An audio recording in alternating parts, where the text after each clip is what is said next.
மனிதர்கள் பிறந்து குழந்தையாக இருக்கிற வரைய அவங்களுக்கு மரணத்தை பற்றியோ மரண பயம் பற்றியோ இருக்காது. ஒரு குறிப்பிட்ட வயது வரும்போது அந்த மரணத்தை உணர்றது அப்படிங்கும்போது தான் அந்த மரண பயம்னா என்ன, அதுக்கு அப்பால் என்ன நடக்கும் அப்படிங்கிற மாதிரியான சிந்தனைகள்லாம் அவங்களுக்குள்ளேயே வரும். அப்படிப்பட்ட ஒரு கதையை தான் இன்றைக்கி நான் உங்ககிட்ட பகிர போகிறேன். நம்ம திருப்பூரில் கலை இலக்கிய பெருமன்றத்திலையும் தமிழ்நாடு முற்போக்கு எழுத்தாளர் சங்கத்திலையும் பயணம் செய்துட்டு இருக்கக்கூடிய ஒரு அருமையான நண்பர், அருமையான தோழர் ஷம்சுதீன் ஹீரா. நல்ல எழுத்தாளர். இவருடைய எழுத்துக்களில் உவமை நிறைய இருக்கும். ஒரு விஷயத்தை சொல்லும்போது அதை ஒரு நல்ல உவமையோடு சொல்லுவார். அப்போ அதை படிக்கிறதுக்கே நம்மளுக்கு மேலே மேலே ரொம்ப என்னாகும், ஆர்வமாகும். அந்த மாதிரியான ஒரு புத்தகம் தான் சமீபத்தில் இவர் எழுதி வெளியிட்டிருந்த கட்டம் காப்பி அப்படிங்கக்கூடிய சிறுகதை தொகுப்புகள். இதில் ஒரு 8 சிறுகதை தொகுப்புகள் இருக்குது. எனக்கு அதில் அப்பால் ஒரு பயணம் அப்படிங்கிற ஒரு சிறுகதை எனக்கு ரொம்ப பிடிச்சிருந்தது. கட்டம் காப்பி புத்தகத்திலிருந்து இன்னைக்கு ஷம்சுதீன் ஹீராவுடைய அப்பால் ஒரு பயணம், அதை பற்றி தான் பேச போகிறோம் நம்ம இன்னைக்கு. கலிமா ஷஹாதத் அப்படின்னு சொன்னால் முதல்ல அந்த வார்த்தையில் தான் இந்த சிறுகதையை ஆரம்பிக்கும். அப்படின்னா கடவுள்கிட்ட சாட்சி பகிர்றவங்க அப்படின்னு சொல்லி அதை இஸ்லாத்தில் சொல்லுவாங்க. இந்த ஒரு கதை மட்டும் இவர் எழுதினதுனால இவரையவே நினச்சி எழுதியிருக்காரோ அப்படிங்கிற மாதிரியான கேள்விக்குறி தான் நம்ம மனதில் எழும். ஏன்னா எல்லாமே அந்த இஸ்லாத்தில் வரக்கூடிய அந்த மதத்தில் வரக்கூடிய வார்த்தைகளை இந்த கதையோட ஒன்றி எழுதியிருப்பார். உண்மையாலுமே அந்த இறந்து போன ஆத்மா, அந்த இறந்து போன உடல் என்ன நினைக்கிறது அப்படிங்கிற மாதிரியான ஒரு கதை தான் இந்த கதை. ஆனால் கொஞ்சம் சுவாரஸ்யமும் கொஞ்சம் நம்மளை சிந்திக்க வைக்கக்கூடிய கேள்விகளும் இதில் நிறைய இருக்கும். கலிமா ஷஹாதத் அப்படின்னு சொன்ன உடனேயே இவர் எழுதுகிற மாதிரி சொல்கிறாரு, என்னுடைய உடலை தூக்கி சென்று கொண்டிருந்த அந்த சந்தூக்கை மல்லிகை சரங்களால் அலங்காரம் பண்ணியிருக்காங்க. சந்தூக் அப்படின்னாவே உங்களுக்கு தெரியும், அந்த தமிழில் பாடைன்னு சொல்லுவாங்க. பிணங்களை எடுத்து கொண்டு போகிற பாடை. அதில் படுக்க வச்சு எடுத்துகிட்டு போகிற என்ன கபர் தஸ்தாக்கு கூட்டு போகிறாங்க. அங்கே பொழுதெல்லாம் விடிஞ்சிருது. அங்கே சத்தம் கேட்குது, குரலெல்லாம் சத்தம் கேட்குது. என்னை ஒரு இடத்துல கிடத்துறாங்க. கிடத்துறது என்னுடைய மாப்பிள்ளை ஷப்பியும் நண்பன் அஸ்லமும். அந்த இடத்துல உறவுகளையும் இவர் குறிப்பிட்டு சொல்கிறாரு. எல்லாமே அரை மணி நேரம் முடிஞ்சிருது. கூட்டு துவாலாம் பண்ணுறாங்க. துவாலாம் பண்ணதுக்கப்புறம் எல்லாரும் கொஞ்சம் கொஞ்சமாக விலகி செல்கிறாங்க. அப்புறம் திடீர்னு ஒரு ஒரு திசையிலிருந்து தப்பிய நாய்க்குட்டி எப்படி குழம்பி நிற்குமோ அந்த மாதிரி என்னை சுற்றி நடக்கக்கூடிய விஷயங்களை எல்லாம் பார்த்து நான் குழம்பி நிற்கிறேன் அப்படின்னு சொல்லி இது பண்ணிடுவார். அஸ்ஸலாமு அலைக்கும் அப்படின்னு சொல்லிட்டு வர்ற புதன்கிழமை ஜியாரக் ஃபாத்தியா நடக்க போகுது அப்படின்னு சொல்லுவாங்க. அப்படின்னா அந்த கல்லறையிலிருந்து அந்த சடங்கு செய்கிறது அதை சொல்கிறாங்க. இதையெல்லாம் இந்த மண்ணுக்குள்ளே அந்த பாடைக்குள்ளே இருக்கக்கூடிய அந்த இது உடல் கேட்டுக்கிட்டு இருக்குது. அதை அந்த உடல் தான் இப்போ நம்மளோட இந்த கதை வடிவத்தில் பேச போகுது. என்னடா இது இப்படி சுற்றி நம்மளை உள்ளே கொண்டு வச்சுட்டாங்களே, நம்மளை சுற்றி ஏதோ ஒரு இது கேட்குது. திடீர்னு பார்த்தா நம்ம ஒரு 6க்கு 3 அகல நீளம் உள்ள ஒரு 4 அடி அந்த குழிக்குள்ளே வச்சு நம்மளை மூடியிருக்காங்க. இறக்கி வைக்கப்பட்டிருக்குது. இங்கே காற்றும் இல்லை, ஒன்றும் இல்லை. மிக கடுமையான இருளாக இருக்கிறது. இந்த இருளில் நம்மளுக்கு ஒன்றுமே தெரியலையே, நம்ம என்ன பண்ண போகிறோம், எந்திரிச்சு நிற்கக்கூட முடியாத அளவுக்கு இருக்குது அப்படின்னு சொல்லிட்டு அந்த உடல் என்ன ஆகுதுன்னா எந்திரிச்சு ஒரு ஓரமாக நகர்ந்து அந்த வெள்ளை துணியை அவர் மேலே அந்த போட்டிருப்பாங்க இல்லையா, எல்லாவுடைய மதத்துலேயும் ஒரு வெள்ளை துணியை போர்த்து தான் எடுத்துகிட்டு போங்க. அந்த வெள்ளை துணியை கொஞ்சம் விரித்து அதில் சாவகாசமாக உட்காந்த நிலையில் கொஞ்சம் காலை நீட்டி உட்காந்துட்டு, எனக்கு என்ன ஆச்சு, ஏன் நான் இப்படி இருக்கேன், ஐயோயோ என்னுடைய மகள் நான் இல்லைனா என்ன பண்ணுவா, என்னுடைய மனைவி நான் இல்லைனா என்ன பண்ணுவா, இன்றைக்கி இப்போ காலையில் எந்திரிச்சு என் மகள் ஒரு டம்ளர் காஃபியோட என்னுடைய அறையை பார்க்கும்போது அங்கே நான் இல்லைனா என் மகளுடைய மனவேதனை எப்படி இருக்கும், நான் இல்லாமல் இந்த குடும்பம் எப்படி தத்தளிக்கும், ஐயோ என்ன பண்ண போகிறாங்க, ஒன்றும் புரியலையே, எனக்கு என்ன நடந்துச்சு அப்படின்னெல்லாம் ரொம்ப யோசிச்சுக்கிட்டு இருக்கோம். முதல்ல இதனுடைய உடலெல்லாம் அசையாது அந்த பாடையில் வச்சிருக்கும் போது. இப்போ இந்த குழிக்குள்ளே இறக்கி வைக்கப்பட்டதுக்கப்புறம் என்னால் கைகளை அசைக்க முடியுது, காலை அசைக்க முடியுது. அப்போ எனக்கு என்ன நடந்துச்சு, நேற்று காலையில் நான் எந்திரிக்கிறேன், எனக்கு திடீர்னு அடிநெஞ்சில் ஒரு சுருக்குன்னு ஒரு வலி வருது. வந்ததுக்கப்புறம் நான் மயக்கம் போட்டு விழுந்துறேன். எனக்கு மயக்கம் தெளிஞ்ச நினைவுக்கு வரும்போது பார்த்தா நான் அந்த குழிக்குள்ளே இருக்கிறேன் அப்படிங்கிற மாதிரியான இதில் இது ரொம்ப வருத்தப்பட்டு இருக்குது. அப்போது அந்த மனசு வந்து தவிக்குது. எனக்கு என்ன ஆச்சு ஏன் அப்படின்னு சொல்லிட்டு நகர்ந்து ஒரு ஓரமாக அப்படியே உக்காந்துட்டு அப்படியே அந்த குழியெல்லாம் சுற்றி பார்க்குது. அப்படியே பார்க்குற மாதிரியும், எனக்கு இந்த மாதிரி ஒரு இது நடந்திருக்கு, நான் என்ன இது பண்ணேன், ஏன் எனக்கு இந்த மாதிரி ஒரு திடீர்னு ஒரு இது அப்படின்னு சொல்லிட்டு அப்படியே இவருடைய நினைவுகள் வந்து எங்கெங்கேயோ போயிட்டுருக்குது. அப்போ திடீர்னு அவர் மனசுக்குள்ளே ஒன்று தோணுது, அடடா இந்த நேரத்தில் ஒரு தம் இருந்தால் அடிக்கலாமே அப்படின்னு சொல்லிட்டு. ஏன்னா சில இந்து மதத்தில் வந்து பார்த்தீங்கன்னா சிலர் இறக்கும்போது அவங்க பிடித்தமான பொருட்களை எல்லாம் அந்த குழிக்குள்ளே வச்சு அடக்கம் பண்ணுறதை நான் பார்த்துருக்கேன். அந்த மாதிரி எனக்கும் ஒரு சிகரெட் பெட்டி வச்சுருந்தாங்கன்னா நானும் சிகரெட் குடிச்சிட்டே கூட இந்த இத்தனை கேள்விகளில் வர்ற அந்த துக்கத்தை வந்து சகிச்சுக்கிட்டு இருப்பேன் அப்படிங்கிற மாதிரியாக இவர் வந்து இது பண்ணுறாரு. இவர் அந்த குழி மேல் இருக்கிற மணல் எல்லாம் இவர் மேலே அப்படி தண்ணி விழுந்த எப்படி இருக்கும் அந்த மாதிரி அந்த மணல் துகள்கள்லாம் விழுகுது அப்படிங்கிற மாதிரி ரொம்ப அப்படி களைப்பாக இருக்குது. அப்புறம் ஒரு நாட்பட்ட வியாதிக்காரன் வந்து எப்படி அந்த மூச்சு வாங்குவான் அந்த மாதிரி இவருடைய உடல் வந்து மூச்சு வாங்குது அப்படின்னு எல்லாம் சொல்கிறாரு. என்னடா எனக்கு என்னன்னா இப்படி இதாக இருக்குது. அப்புறம் ஒரு பக்கம் வந்து பார்த்தீங்கன்னா கொஞ்சம் கொஞ்சமாக இறையை விழுங்குற ஒரு பாம்பு மாதிரியான ஒரு மனிதனுடைய நிலை தானே எனக்கு இருக்குது அப்படின்னெல்லாம் இவர் இது பண்ணிட்டு இருக்கார். பாருங்க, நம்மளுக்கு வந்து எல்லாம் கொஞ்ச நாள் தான், எந்த வெற்றிடமுமே நிரந்தரம் கிடையாது, போக போக எல்லாம் பழகிடும். இந்த மனிதர்கள் வந்து மரணத்துக்கு பிறகு எல்லாருடைய இதயங்களில் ஞாபகமாக தான் வாழ்ந்துட்டு இருப்பாங்க அப்படிங்கிறத அழகாக இது பண்ணுறாரு. அப்போ திடீர்னு ஒரு சத்தம் கேட்குது. என்னடா ஒரு சத்தம் கேட்குது அப்படின்னு பார்த்துட்டு இருக்கும்போது ஒரு கஞ்சியை வடித்த அந்த வண்ணத்தில் எழுதுறாரு. சாப்பாட்டிலேருந்து கஞ்சியை வடித்தா அது எப்படி இருக்கும் அந்த மாதிரி ஒரு வண்ணத்தில் ஒரு மண்புழு இவரை நோக்கி தவழ்ந்து வந்துட்டு இருக்குது. வந்த உடனே அது வந்து அப்படியே அமைதியாக இருக்குது. முதல்ல என்னடா இது நம்ம இவர் அதுக்கு முன்னாடி என்ன பண்ணுறாருன்னா, யாரையாவது கொஞ்சம் இங்கேருந்து சத்தம் போட்டு கூப்பிடலாமா, ஏன்னா பக்கத்தில் வந்து ஏதோ திடீர்னு ஒரு சவுண்டெல்லாம் கேட்குது, அங்கே வேற யாரையோ புதைக்கிறாங்க, அந்த சத்தமெல்லாம் கேட்குது, இவர் கொஞ்சம் சத்தம் போட்டு கூப்பிடலாமா அப்படின்னு எல்லாம் உட்காந்துட்டு இருக்கும்போது தான் இவருக்கு வந்து இந்த மாதிரி ஒரு புழு வந்து இவரை நோக்கி வருது. இவரை நோக்கி வரும்போது இவர் என்ன இந்த மாதிரி வந்துட்டுருக்கு அப்படின்னு சொல்லிட்டு இவர் என்ன பண்ணுறாருன்னா, அந்த யார் நீங்கள் அப்படிங்கிற மாதிரி இவர் பார்க்குறாரு. அப்போது மழையில் நனைஞ்சு அந்த இடுங்கி உட்காந்துட்டு இருக்கிற பூனைக்குட்டி மாதிரி அந்த மண்புழு வந்து இருக்குது அப்படின்னு சொல்லி தன்னுடைய அது நடுங்குது, அதோட மனதை இறுக்கமாக இருக்குது அப்படின்னு எல்லாம் சொல்கிறாரு.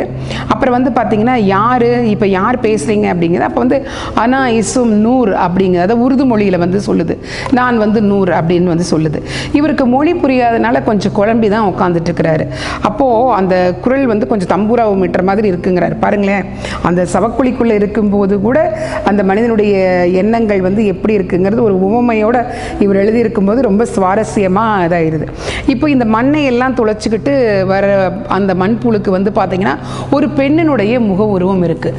இவர் வந்து பெண்ணினுடைய முக உருவம் இருக்கிறனால இவர் ரொம்ப அதுக்கிட்ட வந்து கேட்குறாரு, நீங்கள் ஏதாவது அந்த மண்புழு முதல்ல இவரை கேட்குது, நீங்கள் வந்து ஏதாவது அல்லாஹ்க்கு ரசூலை நீங்கள் ஏற்றுக்கொண்டவரா அப்படின்னு கேட்குது. அப்போ இவர் சொல்கிறாரு, இல்லை நான் ஒரு நாத்திகவாதன். இந்த இடத்துல நானே யோசனை பண்ணேன், இந்து மதத்தில் மட்டும்தான் நாத்திகவாதிகள் இருப்பார்கள் போல் இருக்கு, மற்ற மதங்கள் எல்லாம் இருக்க மாட்டாங்களான்னு. இல்லை, கிறிஸ்துவ மதத்துலேயும் இருக்காங்க, கடவுள் மறுப்பு செய்கிறவங்க இருக்காங்க, இஸ்லாத்துலேயும் இருக்காங்க. அப்படிங்கும்போது எல்லா மதங்கள்லேயுமே வந்து கடவுளுக்கு மறுப்பானவர்கள் இருக்காங்க, கடவுளை நம்புறவர்களும் இருக்கிறாங்க அப்படிங்கிறது இவர் சொல்கிறாரு. இல்லை நான்லாம் ஒரு நாத்திகவாதி, எனக்கு கடவுள் மேலையெல்லாம் அந்த ஈடுபாடு இல்லை அப்படிங்கிறார். சரி, என்ன அப்போது இவர் ரசிக்கிறார். அப்போ அந்த மண்புழுடைய அந்த முகத்தில் என்ன ஒரு தேஜஸ் இருக்குது, அது பெண்ணினுடைய உருவம் அந்த மண்புழுக்கு இருக்குது அப்படின்னு சொல்கிறாரு. ஆமாம், என்ன ஒரே குழப்பமாக இருக்குது, என்ன தேடிட்டு இருக்கிற அப்படிங்கிறது. என்ன குழப்பம்? ஒன்றும் இல்லை, கடவுள் மறுப்பாளர்களுக்கெல்லாம் உயிர் பிரியும் போது வந்து பார்த்தீங்கன்னா அவங்களுக்கு இந்த மலக்குகள்னு சொல்லக்கூடிய, மலக்குகள் அப்படின்னா இறைவனுடைய அந்த வானவர்கள் படைகள், இந்த உயிர்களை எடுக்கிறதுக்காக வரக்கூடிய அந்த தூதுவர்கள்னு வச்சுக்கோங்களேன், அவங்கெல்லாம் வந்து அடிப்பாங்க. உனக்கு அந்த மாதிரி எல்லாம் எதுவுமே நடக்கலையான்னு கேட்குது. அந்த மாதிரியெல்லாம் எனக்கு எதுவும் நடக்கலையே அப்படின்னு இந்த ஆன்மா வந்து சொல்லுது. அப்படி எதுவும் நடக்கலையா? எனக்கு நல்லா யோசனை பண்ணி பாரு, உன்னுடைய ஏதாவது அடிபட்டுதா, ஏதாவது மண்டையில் அடித்தாங்களா அப்படின்னால அந்த மண்புழு கேட்குது. அந்த மாதிரியெல்லாம் எனக்கு எதுவும் நடந்ததா ஞாபகமே இல்லை அப்படின்னு வந்து இந்த இறந்து போன ஆத்மா சொல்லுது. எனக்கு ரொம்ப ஆச்சரியமாக இருக்குது. நீ வந்து பார்த்தீங்கன்னா ஒரு கடவுள் மறுப்பாளனாக இருந்திருக்கிற, ஆனால் உனக்கெல்லாம் எதுவுமே நடக்கலைன்னா எனக்கு ரொம்ப ஆச்சரியமாக இருக்குது. ஏன்னா பிறக்கும் போதே 2 இது வந்து நம்மளுடைய தோள்பட்டையில் இருக்கும். ஒன்று வந்து பாவக்கணக்கு எழுதும், ஒன்று வந்து புண்ணிய கணக்கு எழுதும். பிறக்கும் போதிலிருந்தே அது வந்து வந்துடும். அப்படி இருக்கும்போது நீ கடவுள் மறுப்பாளன் அப்படிங்கும்போது உன்னுடைய பாவக்கணக்குகளும் எழுதப்பட்டிருக்கும். ஆனால் மற்றபடி நீ என்ன தப்பு பண்ணுறேன்னா அந்த தப்பு எழுதியிருக்கும், நீ என்ன நல்லது பண்ணுறியோ அந்த நல்லதெல்லாம் எழுதியிருக்கும் அப்படிங்கிறாங்க. என்னது அப்படியெல்லாம் எனக்கு எதுவும் நடந்த மாதிரியே இல்லை அப்படின்னு சொல்லிட்டு இருக்கும்போதே பக்கத்தில் வந்து ஒரு பெரிய அலறல் கேட்குது. என்ன இப்படி ஒரு சத்தம் வருது அப்படின்னு சொல்லிட்டு இவர் கேட்குறாரு. அந்த மண்புழு சொல்லுது, அது பக்கத்தில் இருக்கிறவர் வந்து அலறாரு. அவருடைய பாவம் வந்து அந்த கல்லறைக்குள்ளே வைக்கும் போதே தொடங்கிடுது. அது வந்து கல்லறை சுவர்கள்லாம் அவரை நெருக்க ஆரம்பிக்கும். அப்புறம் 100 அடி நீளம் உள்ள பாம்புகள் வந்து தொடர்ந்து கொத்திக்கிட்டே இருக்கும். அந்த வழியெல்லாம் சேர்ந்து தான் அவர் அப்படி கத்துறார். ஐயோ, இவருக்கு அந்த மண்டை வெடிக்கிற மாதிரி இருக்கு அந்த சவுண்டு. என்ன இப்படியெல்லாம் நடக்குதுன்னா அதுக்கு என்ன காரணம்னா அவர் நிறைய பாவம் பண்ணியிருக்காரு. புதைச்சது உடனே அந்த பாவம் ஸ்டார்ட் ஆயிடுச்சு. அதனால தான் அவர் அந்த மாதிரி கத்துறாருன்னு சொல்லிட்டு அந்த மண்புழு சொல்லுது. அப்போ இவர் இது பண்ணுறாரு, ஏன் எனக்கு அதெல்லாம் நடக்கலை அப்படிங்கும்போது சொல்லுது, இல்லை ஒரு சமயம் நீ வந்து எனக்கு அதுதான் ரொம்ப ஆச்சரியமாக இருக்குது. நீ உனக்கு ஏன் அதெல்லாம் நடக்கலை? நீ மற்றதெல்லாம் எதுவும் செய்யலையா? நீ யாரையும் வந்து யாருடைய பொருளையும் திருடலையா? யார்கிட்டையும் போய் பேசலையா? விபச்சார விடுதிக்கெல்லாம் போனேன், அந்த மாதிரி ஒன்றொன்னா கேட்டு இதெல்லாம் எதுவுமே நீ பண்ணலையா அப்படிங்கும்போது அதெல்லாம் நான் எதுவுமே பண்ணலை அப்படிங்கிற மாதிரி இருக்குது. அப்போது சலனமில்லாத ஓடுற ஒரு நதியில் வந்து குழல் போல ஒரு குரல் ஒலிச்சா எப்படி இருக்கும் அந்த மாதிரி அதனுடைய பெண்ணுடைய குரல் இருக்குது. அந்த முகம் குழந்தையினுடைய வருடி கொடுக்குற முகம் மாதிரி, தாயினுடைய விரல்கள் மாதிரி என்னை வருடி கொடுக்குற மாதிரி இருந்தது அப்படின்னு சொல்லி அவர் இது பண்ணுறாரு. சரி, அப்படின்னா என்னுடைய இந்த கபருடைய சுவரில் அந்த மாதிரி எல்லாம் எனக்கு எதுவுமே நடக்கலை, இல்லை இனிமேல் நடக்குமா என்னன்னு தெரியல இவருக்கு. அந்த மாதிரி குழப்பத்தில் உட்காந்துட்டுருக்கு. திடீர்னு கடமுடானெல்லாம் ரொம்ப ஏதோ சத்தம் கேட்குது, ரொம்ப இதாகிட்டு இருக்கு. இவர் ஒவ்வொன்றா அதுக்கிட்ட கேட்குறாரு. சொல்கிறாங்க, கொஞ்சம் நேரத்தில் உனக்கே எல்லாம் புரிய ஆரம்பிக்கும் அப்படின்னு. இவருக்கு சரி, அப்போ அது சொல்லுது, நீ ரொம்ப டயர்டாக இருக்க, நீ வந்து கொஞ்சம் படுத்து உறங்கு அப்படின்னு சொல்லும்போது இவர் அப்படியே கொஞ்சம் தூங்கிடுறாரு. தூங்குறதுல இவருக்கு ஒரு கனவு வருது. அது வந்து சுவன கனவு. அவர் வந்து சுவனத்துக்கு போகிற மாதிரி, அதாவது சொர்க்கத்துக்கு போகிற மாதிரி ஒரு கனவு. சொர்க்கம் வந்து ரொம்ப அழகாக காட்சிப்படுத்தப்பட்டு ஒரு நதி, அந்த மாதிரி மதுபானங்கள் அந்த ஆறா ஓடுறது, அந்த மாதிரியெல்லாம் வந்து நிறைய அங்கங்கே வந்து இயற்கை இது தங்கத்தாலானது அந்த சொர்க்கம் எப்படி இருக்கும் அந்த மாதிரி எல்லாம் பண்ண மாதிரி இருக்குது.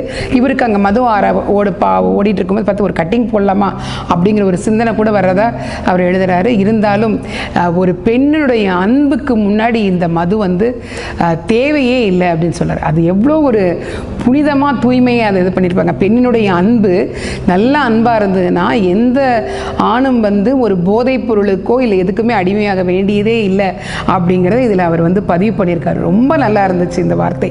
அப்போ என்ன பண்ணுறாரு, சரி ஆமாம் அப்படிங்கும்போது கொஞ்ச நேரத்தில் அங்கே இருக்கக்கூடிய அந்த இதெல்லாம் பார்த்துட்டு, ஓ நம்ம சொர்க்கத்தில் தான் இருக்க போகிறோம் போலன்னு இவர் நினச்சிட்டு இருக்காரு. ஆனால் இதுவே அவருக்கு கனவு தான். இந்த சொர்க்கத்தில் இவர் போகிற மாதிரி நினச்சிட்டு இருக்கிறதே கனவு தான். அப்போது இவருக்கு அங்கே வந்து ஒரு தங்க கிண்ணத்தில் வந்து அந்த பால் சாதம் அமுது மாதிரி இருக்குது. அந்த பால் சாதத்தை சாப்பிட்றாரு. சாப்பிட்டோன்னு இந்த மண்புழு வந்து ரொம்ப ஒரு அழகிய பெண்ணுருவமாக அங்கே இருக்குது. அவளை அந்த ரசித்து அவர் பார்க்குறாரு. இத்தனை அழகாக இந்த பெண்ணுக்குள்ளார அப்படின்ட்டு இவருக்கு ரொம்ப பிடிச்சது. அந்த அழகோடு சேர்ந்து இந்த அன்பும் அவர் அப்படியே சுண்டி இழுக்குது, கட்டி போடுறது. இவருக்கு அவளை ரொம்ப ரசிக்கிறாரு. நான் உறங்கட்டும் அப்படி, நீ தாராளமாக உறங்கிக்கோ அப்படிங்கும்போது அந்த பெண்ணினுடைய மார்பில் வந்து அவர் படுத்து உறங்குறாரு. அந்த மார்பினுடைய அழகான நறுமணம் எல்லாம் சேர்ந்து இவர் ஒரு நல்ல தூக்கத்துக்கு கொண்டு போயிடுது. அந்த தூக்கத்துக்கு கொண்டு போச்சு. இப்போ என்ன தெரியுங்களாச்சு, அந்த இடத்துல இவருக்கு இன்னொரு கனவு வருது. அந்த கனவுல பார்த்தீங்கன்னா எல்லாம் நரக வாழ்க்கை கனவு, எல்லாம் பயங்கரமாக கத்துறாங்க. எங்கே பார்த்தாலும் மணல் வெளியாக இருக்குது. ஆணும் பெண்ணும் வந்து நிர்வாணமாக அலைஞ்சிட்டு இருக்கிறாங்க. கொஞ்சம் பேர்த்துக்கு மண்டையில் வந்து சடார்னு எதையோ போட்டு அடிக்கிறாங்க, ரத்தம் தெரிக்குது. கொஞ்சம் பேர்த்த வந்து பாத்திரத்துக்குள்ளே போட்டு ஒரு பெரிய பாத்திரத்துக்குள்ளே போடுறாங்க, அங்கே நெருப்பு வைக்கிறாங்க, அணைக்கிறாங்க, அவங்க கத்துறாங்க. அந்த மாதிரி இருக்குது. கொஞ்சம் பேர்த்த பிச்சு இது பண்ணுறாங்க. இவர் பார்த்து பயந்து, ஐயோ இது என்ன இப்படியெல்லாம் இருக்குது அப்படின்னு சொல்லிட்டு இவர் ஓடுறாரு. இந்த பெண் வந்து நீங்கள் ஒன்றும் கவலைப்படாத அப்படின்னு சொல்லிட்டு இந்த பெண்ணும் அவரோட கையை பிடிச்சிட்டு தான் ஒரு இடத்துக்கும் இருந்தாலும் இவருக்கு ஒரு பயம். இவர் ரொம்ப மூச்சு முட்டை அந்த இடத்துல ஒரு வரி எழுதுறாரு பாருங்க, நுரையீரலே வெளியில் வந்துடும் போல இருக்கு, அந்த மாதிரி நான் வந்து ஓடுறேன் அப்படின்னு சொல்லிட்டு இவர் என்ன பண்ணுறாரு, ஓரி ஒரு இடத்துல போய் அப்படியே டயர்டாக அந்த பயத்தில் போய் இது பண்ணும்போது ஏதோ ஒரு பொருளை வந்து இவர் பிடிக்கிறாரு. அது நச நச நசன்னு இது இவருக்கு தோணுது, ஈரமாக தோணுது. பார்த்தா அது வந்து ஒரு இறந்து போன அந்த என்ன சொல்கிறது நரகத்துக்குள்ள அந்த வேதனைகளை அனுபவிச்சுட்டு இருக்கக்கூடிய ஒருனுடைய கை அது. இவர் அதையும் கத்திக்கிட்டு விட்டுறாரு, எங்கள் அப்பா இது என்ன இந்த மாதிரி எல்லாம் இருக்குது அப்படின்னு. அப்போது அந்த இவங்க வந்து கடவுள் வந்து அந்த ஒரு பெரிய ரதத்தில் வந்து இறங்கி வர்றாரு, மேலேருந்து இறங்கி வர்றாரு. எதுக்கு அப்படின்னா இவங்களுடைய பாவ கணக்கு, இறந்தவங்களுடைய பாவ புண்ணிய கணக்குகளை பார்த்துட்டு அதுக்கு தகுந்த மாதிரி தான் அந்த தண்டனைகள் எல்லாம் இது பண்ணுவாங்க. நல்ல புண்ணியம் பண்ணியிருந்தாங்கன்னா சொர்க்கத்துக்கு அனுப்பிச்சிருவாங்க, நல்ல தவறுகள் பண்ணியிருந்தா நரகத்துக்கு போவாங்க. அப்போ இந்த பெண் சொல்லுது, நீ வந்து கடவுள் மறுப்பாளன் வேலை வேணால் நிறைய செஞ்சுருக்க, ஆனால் நீ ஒரு கனவுக்குள்ளே போன பார்த்தியா, அப்போவே நான் வந்து உன்னுடைய அந்த கணக்கு புத்தகத்தை எடுத்து படித்தேன். அதில் வந்து நீ எங்கேயுமே வந்து தவறுகள் செய்யலை, நீ பண்ணது எல்லாமே கடவுள் மறுப்பாளன் வேலையை மட்டும்தான் நீ செஞ்சுருக்க. அதனால நீ எனக்கு அது சொர்க்கத்துக்கு வரமாட்ட, நரகத்துக்கு போகிறதுக்கு தான் நிறைய வாய்ப்புகள் இருக்குது அப்படின்னு சொல்லுது. இப்போது இவங்க 2 பேரும் போய் அந்த கடவுளர் முன்னாடி நிற்கிறாங்க. அவரோட கூட வந்த தூதுவர்கள்லாம் ஒரு 8 அடி உயரத்தில் மிக இதாக இருக்கிறாரு. இவங்க தான் நிறைய அந்த வழியில் நடந்து எல்லாம் பார்த்துட்டு இவருக்கு ஒரே மனசெல்லாம் படபடன்னு அடிச்சுக்குது. இந்த மண்புழு வந்து அது என்னமோ சாதாரணமாக அந்த பெண் உருவத்தை வந்து ரொம்ப சாதாரணமாக இருக்குது. அப்போ கூட அவருடைய முகத்தில் எந்த விதமான குழப்பங்களோ எதுவுமே இல்லை. முதல்ல வந்து அந்த நூறினுடைய அந்த புத்தகம் படிக்கப்படுது. நூறு வந்து நிறைய புண்ணியங்கள் செய்திருக்கிறதுனால அந்த புண்ணிய தட்டு வந்து பூமியை தொட்டுக்கிட்டு இருக்குது, பாவத்தட்டு வந்து ஆகாயத்தை தொட்டுக்கிட்டு இருக்கு. அப்போ ஆகாயத்தை தொட்டுக்கிட்டு இருக்கும்போது புண்ணிய கணக்கு பூமியை தொட்டுறதுனால கடவுள் வந்து சொல்கிறாரு, காட்டுறாரு, நீ வந்து சொர்க்கத்துக்கு போக வேண்டிய பெண், நீ சொர்க்கத்துக்கு போ அப்படின்னு சொல்கிறாரு. இவன் உடனே அங்கே உட்காந்துட்டு இந்த கட்ட விரலை காமிச்சு நீ சொர்க்கத்துக்கு போகிற, நம்ம மனித இயல்பு பாருங்கள், இப்படி சொர்க்கத்துக்கு போகிறேன்னு சொல்லி கையை காமிச்சு பண்ணுறாங்க. ஆனால் இந்த பெண் என்ன பண்ணுதுன்னா சொர்க்கத்தினுடைய வாசலில் போய் நிற்குது. ஏன் கதவு திறந்து உள்ளே போகாமல் அங்கேயே நிற்குது அப்படின்னு சொல்லிட்டு இவருக்கு ஒரே குழப்பம், ஏன் இது அங்கேயே நின்றுட்டு இருக்குது, உள்ளே போகாமல் இருக்குது அப்படின்னு யோசிக்கிறாங்க. ஒரு 2-3 பேர்த்துடைய பாவக்கணக்கில் படிக்கப்பட்டதற்கப்புறம் இவருடைய முறை வருது. இவருடைய இது படிக்கும்போது பார்த்தீங்கன்னா இவருடைய புண்ணிய தட்டு மேலே நிற்குது, பாவத்தட்டு தான் கீழே இருக்குது. பாவத்தட்டில் இவர் வந்து பார்த்தீங்கன்னா எந்த விபச்சாரம் செய்யலை, யாருடைய பொருளையும் திருடலை, யார்கிட்டையும் பொய் பேசலை, யாரையும் சித்திரவதைப்படுத்தலை. இவர் பண்ணது எல்லாமே கடவுள் மறுப்புக்கு எதிராக செய்த செயல்கள் மட்டும்தான். அதுக்காகவே இவருக்கு வந்து பாவங்கள்னு சொல்லி அந்த தட்டு கீழேயே இருக்குது. என்னடா இப்படி இருந்துட்டு இருக்குது அப்படிங்கும்போது நீ வந்து இவருக்கு காட்டுறாங்க, நீ வந்து நரகத்துக்கு போகணுன்னு. இவர்னால் அதை ஒத்துக்கவே முடியல. அதுக்கு முன்னாடியே இவர் வந்து என்ன நடக்குது அப்படின்னா இவங்க 2 பேரும் இந்த பாவ புண்ணிய கணக்குகள் பார்க்கும்போது இந்த 100க்கு சொர்க்கத்துக்கு போகிற இது தரும்போது 100 வந்து நான் உன்னை விட்டு எங்கேயும் போக மாட்டேன் நின்றுட்டு இருக்கும்போது அப்போ இவர் கேட்பார் 100 கிட்ட, நீ என்னை நேசிக்கிறியா அப்படின்னு கேட்பார். உண்மையாலுமே அந்த பெண் வந்து அந்த மண்புழு பெண்ணாக மாறின அந்த 100 வந்து இவரை நேசிச்சுக்கிட்டு இருக்கும். ஒரு சமயத்தில் இது என்ன பண்ணும், கோச்சிக்கிட்டு ஒரு குகையில் அந்த இவங்க தங்கியிருந்த அந்த கபர் சமாதிக்குள்ள ஒரு மூலையில் போய் அது கோச்சிட்டு படுத்துக்கும். பெண்கள் வந்து கோவப்பட்டாங்கன்னா இப்படி தான் ஒரு மூலையில் போய் ஒடுங்கி உட்காந்துட்டுப்பாங்க. அவங்கள சமாதானப்படுத்துறது வந்து பேரழகாக இருக்கும். அதை வந்து இவர் சொல்லியிருப்பார். அப்போ இவர் போய் அந்த பெண்ணுக்கிட்ட வந்து இது பண்ணிட்டு இருப்பார். இவருக்கு புரியுது அவள் வந்து இவரை நேசிக்கிறான்னு புரியுது. இப்போது இவருடைய பாவ கணக்குகள் வந்தோடனே இவர் நரகத்துக்கு போகணும் அப்படிங்கிறத வந்து பதிவு பண்ணும்போது இவருடைய மனசு அதை ஏற்றுக்கவே மாட்டேங்குது. இவர் கடவுளை நோக்கி ஓடுறாரு.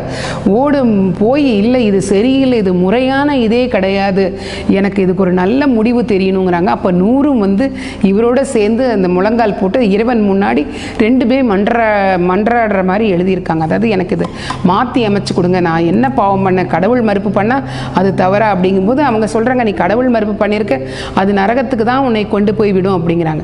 அந்த கடவுளுக்கும் அவரோட இருக்கக்கூடிய அந்த வானவர்களுக்கெல்லாம் ஒரு சந்தேகம் என்னென்னா, ஏன் 100 வந்து புண்ணியம் செஞ்சுட்டு சொர்க்கத்துக்கு போயிருக்கிற இந்த 100 வந்து ஏன் அங்கே போகாமல் இவரோட உட்காந்துட்டு இருக்குதுன்னு குழப்பமாக அவங்கெல்லாம் பார்க்குறாங்க. இப்போ இவர் எல்லாம் பார்த்துட்டு இருக்கும்போது இவர் ஐயோ இது என்னடா இது, திரும்பவும் கடவுள்கிட்ட கேட்கலான்னு ஓன்னு கத்தலாம். அப்படிங்கும்போது ஒரு குரல் இவருக்கு கேட்குது, அஸ்லாம் அலைக்கும் தோழர் அப்படின்னு சொல்லி அந்த கதையை முடிக்கிறார். அப்படின்னா நம்ம படிக்கிறவங்க புரிஞ்சுக்கணும், இவர் அந்த மரணம்ங்கிறதே இவருக்கு ஒரு கனவாக தான் இருந்திருக்கு. நம்ம வந்து தோழர்னு தானே நம்ம எல்லாம் விழிப்போம் இந்த மக்களை. அப்போது இவரை அந்த கனவை யாரோ கலைச்சிடுறாங்க. அந்த கனவுக்குள் கனவே இவருக்கு 2 விதமான கனவு, அதாவது நரகம் ஒன்று, இது ஒன்று. அதில் வந்து அழகாக இவர் பதிவு பண்ணுறாரு. கேட்பார். வீடு எனக்கு வந்து அவ்வளோ பெரிய வீடு இருக்குது, செவந்தாம்பாளையத்தில் வேற நான் இடமெல்லாம் வாங்கி போட்டிருக்கேன், ஆனாலும் எனக்கு வந்து இந்த 6க்கு 3 குழி தான் அப்படிங்கும்போது அந்த இடத்துல ஒரு விஷயத்தை பதிவு பண்ணுவார். மனிதர்கள் மட்டும்தான் இன்றைக்கும் வந்து எதிர்காலத்துடைய பயத்திலேயே வாழ்கிறாங்க. இறந்த காலத்துலேயும் நிகழ்காலத்துலேயும் எல்லா காலத்து இதையும் பண்ணுறாங்க, மனிதர்கள் மட்டும்தான் பண்ணுறாங்க. ஆனால் மற்ற மிருகங்களோ பறவைகளோ வந்து எதையும் அவங்க நினைக்கிறது இல்லை. இறந்த காலத்தை நினைக்காது, எதிர்காலத்தை நினைக்காது, நிகழ்காலத்தில் என்ன நடக்குதோ அதை பார்த்துட்டு போயிட்டே இருக்கும். அதே மாதிரி நம்ம வந்து எத்தனை தான் சொத்துக்கள் சேர்த்து வச்சாலும் கடைசியில் நமக்கு கொடுக்கப்படுற இடம் வந்து பார்த்திங்கன்னா அந்த 6க்கு 3 அப்படிங்கிறதையெல்லாம் பதிவு பண்ணியிருப்பார். சம்சுதீன் ஹீராவுடைய இந்த கதை வந்து ரொம்ப சுவாரஸ்யமாக நம்மளுக்கு வந்து ஒரு விதமான பயங்கள் வந்து கொடுக்காம கொஞ்சம் நகைச்சுவையாக படிக்கிறவங்களுக்கு கொஞ்சம் நகைச்சுவையாக இருக்கும். இல்லை ஆழ்ந்து இதை படிக்கும்போது ஒரு குடும்பத்தில் இருக்கக்கூடிய அந்த உயிர் பிரிஞ்சதுக்கப்புறம் அது என்னவா எல்லாம் நினைக்குது, அது மேலே கூட போய் அங்கே கூட தனக்கான உரிமைக்காக அது போராடுது. இங்கே இருக்கிற மனிதர்கள், பூமியில் இருக்கக்கூடிய மனிதர்கள் வந்து சாகும் வரை தன்னுடைய உரிமைக்காக போராடிக்கிட்டே இருப்பாங்க. இறந்ததுக்கு அப்புறமும் சொர்க்கத்திலையும் சரி நரகத்திலையும் சரி தன்னுடைய உரிமைக்காக அங்கேயும் இந்த மனிதர்கள் போராடுறாங்க அப்படிங்கிற இது வந்து என்னுடைய கருத்து கணிப்பு. படிக்கிறவங்க ஒவ்வொருத்தருக்கும் ஒவ்வொரு சிந்தனைகள் இருக்கும். என்னுடைய கருத்து கணிப்பு அங்கேயும் போய் இவர் போராடுறாரு. ஒரு அழகான ஒரு உயிரை வந்து இவரை நோக்கி படைச்சு அதுக்கு 100 பெண் வச்சு பெயர் வச்சு அனுப்புகிறாங்க. அந்த பெண்ணினுடைய அன்பு, அவருடைய தோற்றம் எல்லாமே இவரை கொஞ்சம் கொஞ்சமாக அந்த காதல் வயப்பட வைக்குது. ஒரு அன்புக்கு ஏங்குற ஒரு சின்ன ஒரு குழந்தை போல வந்து இதில் வந்து சம்சுதீன் ஹீரா எழுதியிருக்காரு. இதில் என்னன்னா இவர் வந்து நிறைய விஷயங்களை வந்து அப்படியே கோர்வையாக ஓமையோட ஒரு விஷயத்தையும் சொல்லும்போது இது இப்படி இருந்ததுன்னு சொல்லி எழுதி இருக்கிறதுனால இந்த அப்பாளுக்கு ஒரு உலகம் வந்து ரொம்ப ரொம்ப நல்லா இருந்தது.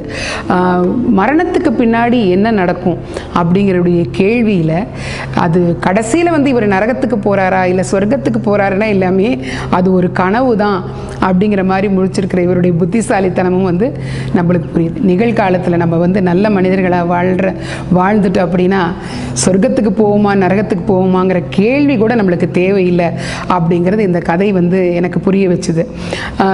நிகழ்காலத்திலே நம்ம நல்லவங்களாக இருந்துட்டா நம்மளுடைய பொருளை மட்டும் பயன்படுத்திக்கிட்டு நமக்கு கிடைச்சதை மட்டும் வச்சு வாழ்ந்துக்கிட்டு எங்கே இருக்கிறோமோ அந்த இடத்துக்கு நேர்மையாக நடந்துக்கிட்டோம் அப்படின்னா நம்மளுக்கு வந்து சொர்க்கம் நரகங்கிறத பற்றி கவலையே இல்லைங்க. அதை பற்றி நம்ம சிந்திக்க வேண்டிய அவசியமே இல்லைன்னு நான் நினைக்கிறேன். ரொம்ப நல்லா இருக்குது. கட்டம் காப்பி சம்சுதீன் ஹீரா, உங்களுடைய எழுத்துக்கள் வந்து என்னை ரொம்ப கவர்ந்துச்சு. உங்களுக்கு என்னுடைய வாழ்த்துக்கள். இது உங்களுடைய 4வது புத்தகம். 4வது புத்தகம் வந்து சிறுகதைகள் தொகுப்பாக இருக்குது. ரொம்ப நல்லா இருக்குது. தொடர்ந்து நீங்கள் எழுதணும் சம்சுதீன் ஹீரா. 2வது நீங்கள் வந்து எழுதின விஷயங்கள் வந்து பார்த்திங்கன்னா அந்த இஸ்லாம் மதத்துடைய வார்த்தைகளை போட்டிருந்தாலும் அதுக்கு இறுதியாக வந்து அதுக்கு நீங்கள் விளக்கங்கள் கொடுத்துருக்கீங்க. அது வந்து படிக்கிறவங்களுக்கு எளிமையாக புரிஞ்சுக்கும். ரொம்ப நல்லா இருக்குது இந்த புத்தகம். வாழ்த்துக்கள் சம்சுதீன் ஹீரா.